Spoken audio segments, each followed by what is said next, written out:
You're listening to the Fertility Docs Uncensored podcast, featuring insight on all things fertility from some of the top-rated doctors around America.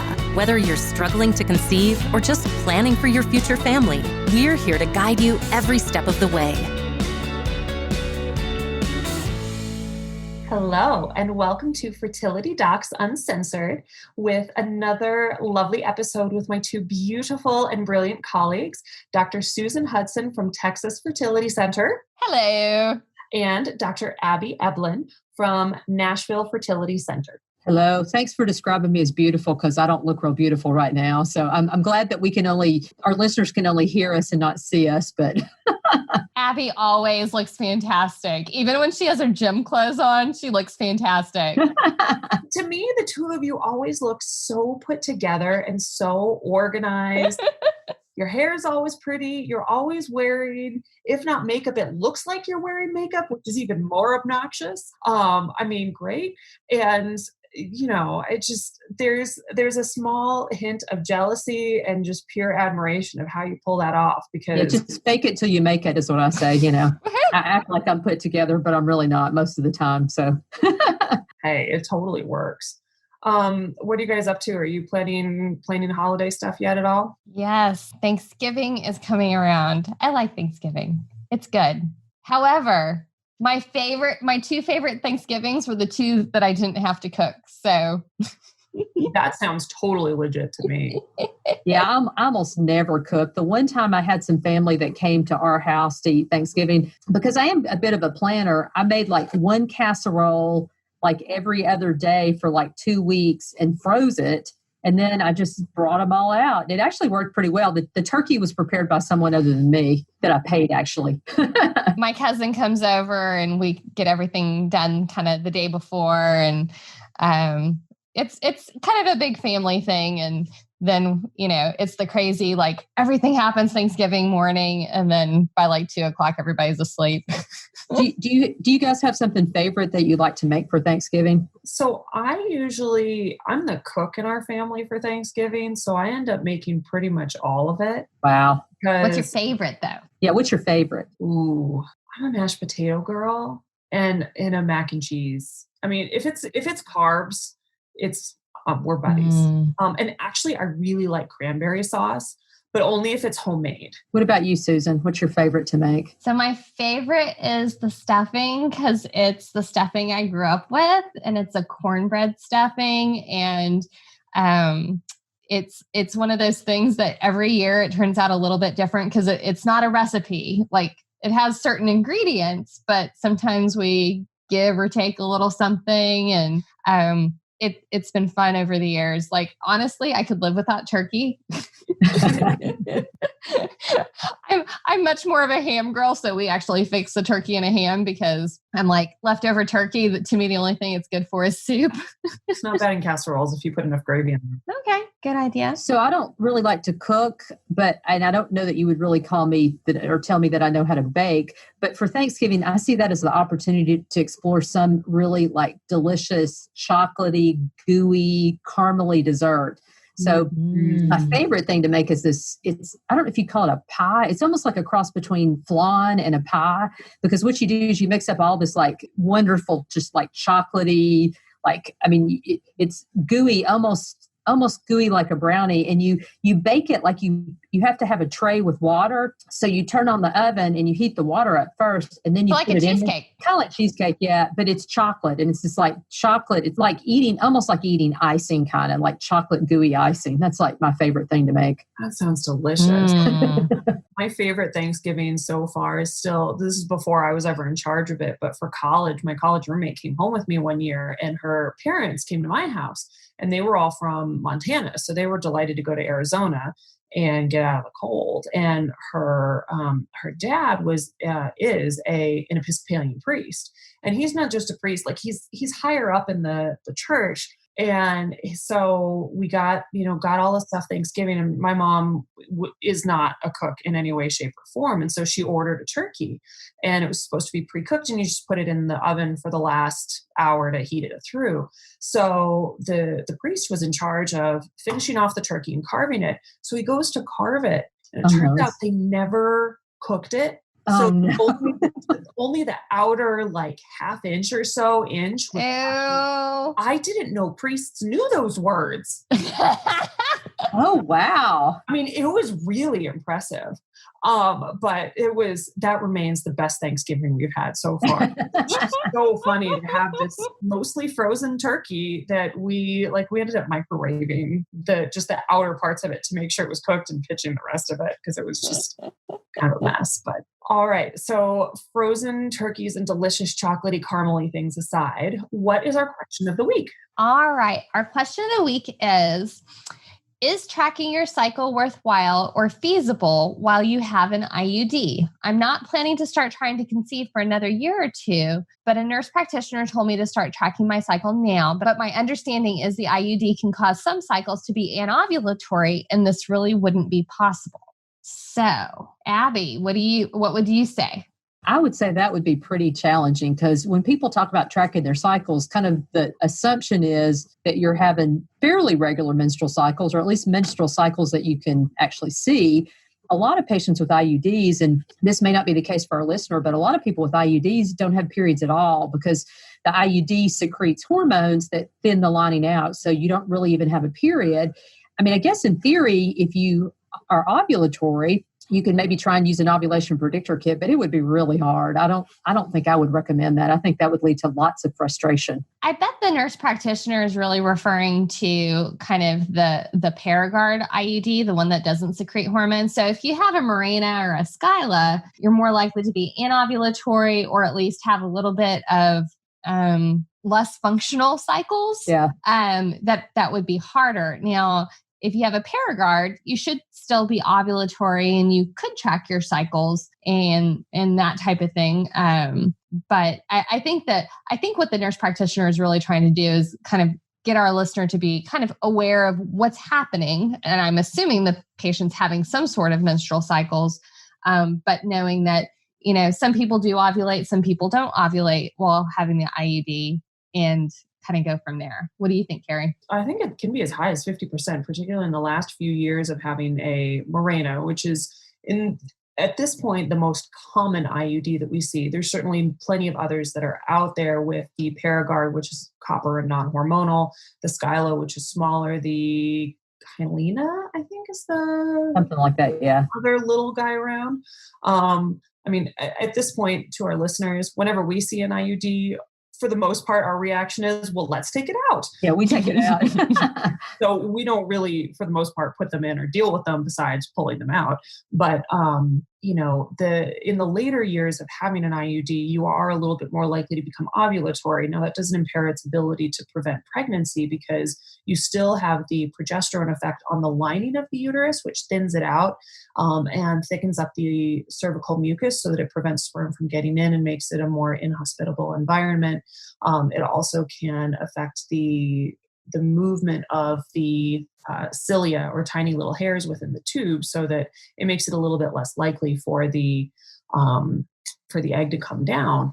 But I would say overall, Mirena is probably the most likely. You can still have ovulation with it, but I agree with the others. I think it's probably an exercise in futility. It is worthwhile to track what is going on so that you kind of know if you're having bleeding, but I would not spend a whole lot of energy on it.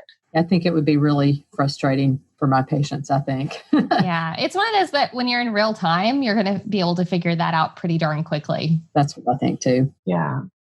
So, okay. So our topic for today is where to find information besides with Dr. Google. And I don't know about you ladies, but one of the things that I frequently tell my patients is stay away from Dr. Google because went to a really questionable medical school. And I recently had one of my patients who was very kindly listening to the podcast after actually being referred to it by one of our prior speakers on the podcast. She said, yeah, I try and stay off of Google because every time I go on it, everything ends in death. And I thought that was really a pretty fair assessment of all medical things. Or a brain tumor, usually. Death or a brain tumor. Death or a brain tumor. There is no good thing. And so that made me think like, you know what, we really should address some of the more solid places outside of your physician's office that you can find information. Because I think pretty much all of us had that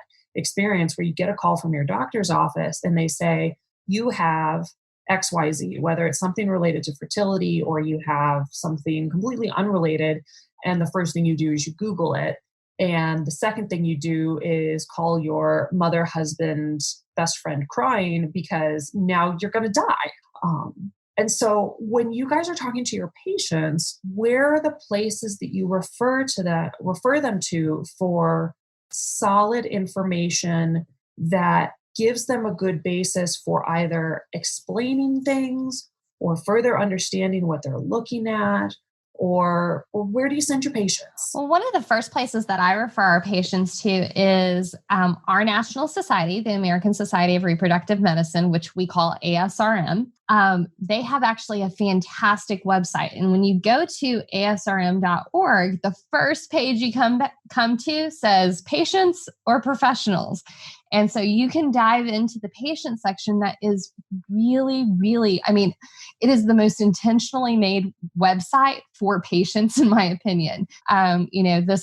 Everything there has been, you're not going to get kind of false information, and things are updated and it's put in a way that normal everyday people can understand the language that we're talking day to day. We know that we throw out a whole lot of acronyms. Fertility, everything is a three-letter acronym. It's alphabet soup. It is alphabet soup. And so when you're trying to decipher the alphabet soup, I totally understand why my patients go and look for additional information. But I think that's a very safe place to get some quality information. Well, I think it's also important, and there's several websites I think we want to talk about, but I think it's also important to talk about what websites you don't want to go to. And, just remember on the internet, and I think most people know this now, although I'm old enough that when I started practicing, a lot of people didn't realize that what's on the internet is not always true. And I think most people realize that now, fortunately.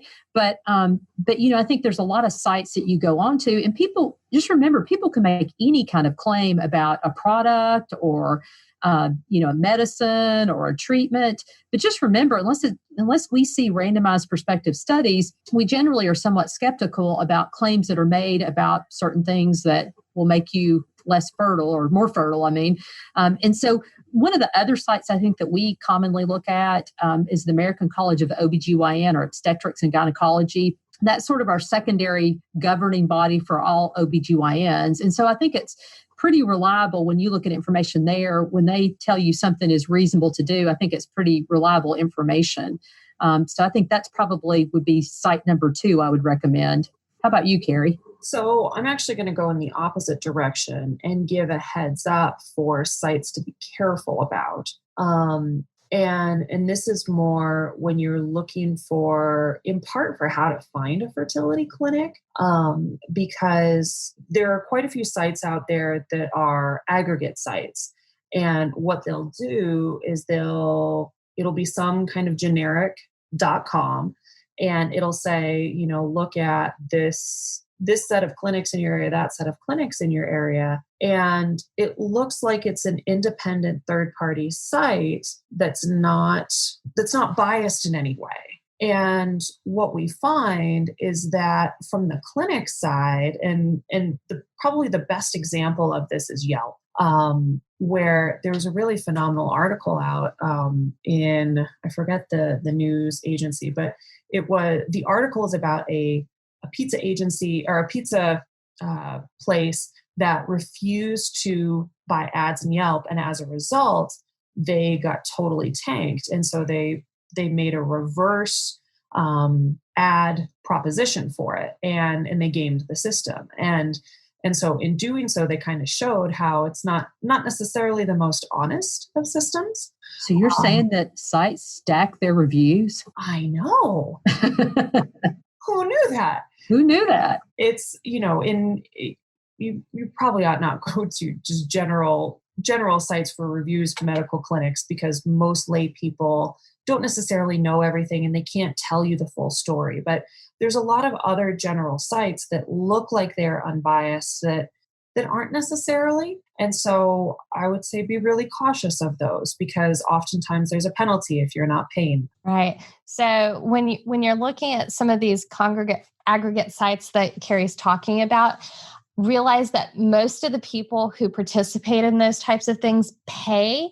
So the clinics pay to get listed on those sites. So just because they're listed doesn't necessarily mean they're the best at anything. It may just mean they paid a fee. I mean, it's kind of like, when you're on the airplane, not that anybody's on airplanes anymore, but when you're on the airplane and you're looking at the Sky Mall magazine, isn't that what it's called? Or the other magazine, not the Sky Mall magazine, but the In-Flight magazine. You know what I'm talking about. The one that's on each airline, it has a different title. Yes. It is the best magazine. But the one, and it always has like these top doctors, those people are paying for an advertisement. Okay. And so it's important to kind of understand that source. Another thing kind of on the air of things to be warned about, and this is one of those kind of blessing and curses type things, is that I think that a lot of the fertility blogs serve a very, very, very important purpose in creating a community for our patients who feel very isolated and alone, because it's very hard to go out and, necessarily talk to your girlfriend or something like that about your fertility challenges and the emotional impact of it and things like that. But also realize that when you look at those places and you're looking for medical advice, that there may be error in that advice. Sometimes it's good advice, but sometimes it's not. So it's just like if you're talking to your friend next door, just kind of take it with a grain of salt and realize that just because it's on a blog, it may not be medically true. Sometimes it's just that it doesn't apply to you. And so really, I think probably the default for all three of us is when we're really looking for information, we go to PubMed, PUBMED.org. And that is a free website where you can go and take a look at all the scientific data that's been published on any given topic. Now, searching it is an art. We all laugh because it is very true. And if there's only 2 people in the study, that's different if there's, 100 people or 200 people as well. And the words you're looking for are pretty much always going to be prospective, randomized, preferably double-blinded trial, but I can live with prospective randomized. And the larger the number of people who are participating, the better. And the other words that you want are peer reviewed, because that means that they're not relying on just anybody to say that this research is good. It's like me writing up a whole research protocol, doing a whole study, submitting it to a journal, and then the journal goes and, without me knowing exactly who it is, the experts on the journal will then pass it off to Susan and Abby. They'll take my name off of it. So Susan and Abby don't know that they're reviewing my paper, and they'll sit down and they'll go through it and they'll go, oh my God, what was this person thinking? Why did they do it like that? They should have done this. They should make this correction. They should have done this with their statistics. They should have done this with their patient population. They should have made these corrections. And ideally, every paper goes through that. Now, not every journal works like that. Some are pay to play.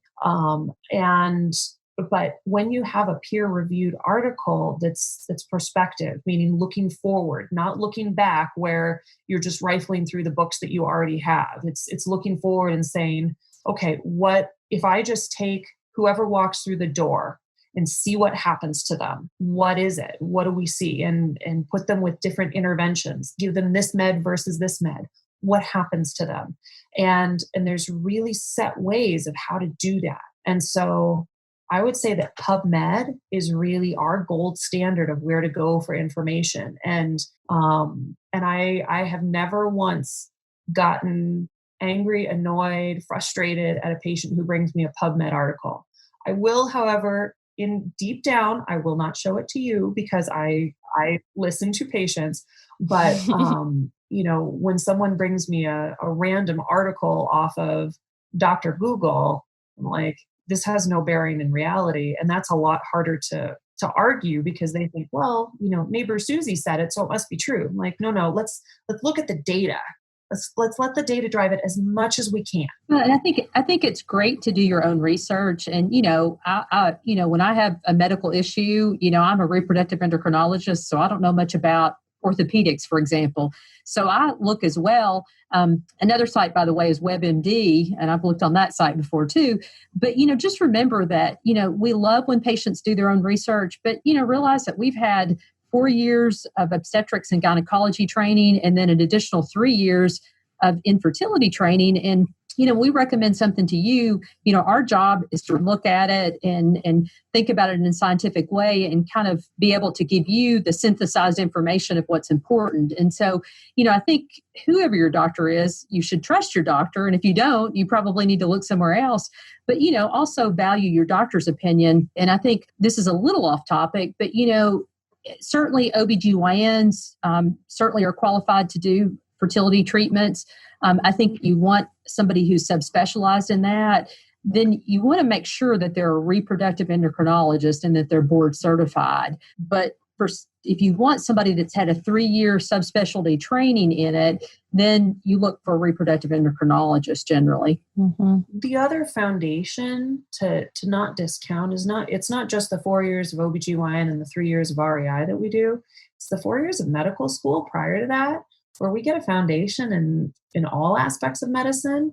And I have seen that to be very, very useful when talking with, other colleagues who do more focused, just 3 years in a different type provider pathway. Those 4 years of medical school really help. Like to be able to be an REI and still remember, oh yeah, that's how the kidney works, and it does this and this and this, and that's how the anesthesia goes, and this is how the heart works. And even though the heart is above the belt, and really I don't care, but I do care. Like I want it to keep beating and be healthy, especially during the 9-month stress test that is pregnancy. But that's really helpful. And so, what are the other websites that you guys like and refer to when your patients are looking for help after hours? So if you are taking any of the common fertility medications, especially the ones that are like any of the injectable medications, a lot of those actual websites have a lot of good information for patients. Those websites usually have pretty good videos, which I think is almost the most valuable parts of the website for, when you're stuck at home and you're like, oh no, I have like this plethora of drugs and there's bottles and there's Q caps. What the hell is a Q cap? Like, why do we call it a Q cap? And, all these things and what has to be refrigerated and what doesn't. Those websites are good sources of information when you're in a pinch. And I think one of the frustrating things for myself included and my patients is that there's a lot of data out there. There's a lot of information that we don't know. There's thousands of things that have to happen for the egg and the sperm to go together. And sometimes I'll talk to patients and I'll say, well, we want to check your husband's sperm count. We want to check your fallopian tubes. We want to check your egg number through AMH. And those are some of the most basic tests. And there's not a ton of other tests out there because a lot of patients, I think, get frustrated that, well, we've done these tests and they're normal. So why don't you keep doing more tests? Why don't you keep looking? And a lot of times there's just not other tests to do to figure out what's wrong. It doesn't mean we can't do treatment to try and improve your chances. But just because we're not doing thousands of tests on you, it doesn't mean that they exist out there and that we're not doing them. Good thoughts, everybody. So it sounds like, just to kind of recap, that the go-to websites are ASRM.org, which stands for the American Society for Reproductive Medicine. Mm-hmm. There's the ACOG.org, so that's ACOG.org website, and that's the American College or Congress? I never remember. College of Obstetricians Gynecologists. And then there's PubMed.org. And then there's WebMD, which is really nicely put together. Did I miss any? Were there any others that we talked about? And we didn't talk about the CDC website, but that has helpful information as well, I think. Yeah. I think the CDC is probably the most helpful of the reporting agencies, just because everyone is required to go to that one, as opposed to the SART website, which is also good. But again, you have to pay to be a part of that. Well, we'll have another episode about SART and CDC. Yeah, we should do that. We should. Well, to our audience, thank you so much for listening. Be sure to tune in next week for more, and be sure to subscribe and leave us a review on iTunes. We would love to hear from y'all. You can also visit us at fertilitydocsuncensored.com to schedule an appointment. And also, we want you to submit specific questions that you have about infertility. All right. We will see y'all soon. Bye. Bye, everybody.